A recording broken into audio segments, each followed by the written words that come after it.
எனக்கு உனக்கு 30 நாள் டைம் கொடுக்கல, எனக்கு 10 பேரு நல்லவங்க வேணும், எனக்கு கூட்டிட்டு வா, நான் ஒரு காரியம் செய்யணும்னு சொல்றாங்க. சரி குருதேவா அப்படின்னு சொல்லி துரியோதனா புறப்படுறா. நல்ல 10 பேர் நல்லவங்களுக்கு தேர்வுக்கு தர்மரை கூப்பிடுறாங்க. தர்மராஜா, நான் ஒரு காரியம் செய்யணும், எனக்கு 10 பேர் கெட்டவங்க வேணும், 30 நாள் டைம் கொடுக்குறேன், ராஜ்யத்துல சுத்தி கொண்டு வாங்க சொல்றாங்க. அவரு போறாங்க. 30 நாள் முடியுது. துரியோதன வர்றா, வெறும் கையில வர்றா.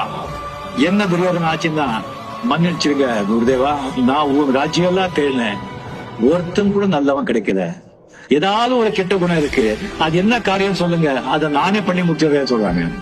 தர்மராஜா வர்றா, அவரு தனியா வர்றாரு. என்ன தர்மான்னு கேட்டா, மன்னிச்சிருக்க குருதேவா, நானும் 10 கெட்டவங்களை பார்த்த, ஒருத்த கெட்டவங்க கூட கிடைக்க மாட்டேங்கிறான், எல்லாம் நல்லவங்க தான் இருக்காங்க, அது என்ன காரியம் சொல்லுங்க, நானே முடிச்சிடுறேன்னு சொல்றாங்க.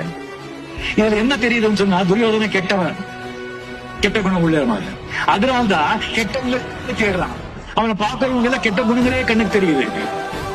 தர்மன் நல்லவன், அவன் பார்க்கும்போது தர்மம் நல்ல குணங்களே தெரியுது, கெட்ட குணங்கள் தெரியல. அதே மாதிரி நீங்க முதல்ல நல்லவங்களா இருந்தால் உங்களுக்கு நல்ல குணங்கள் இருக்கிற நண்பர்களே கண்ணுக்கு தெரிவாங்க, அவங்க கூட நீங்க ஃப்ரெண்ட்ஷிப் பண்ணுவீங்க, உங்க வாழ்க்கை ரொம்ப நல்லா இருக்கும்.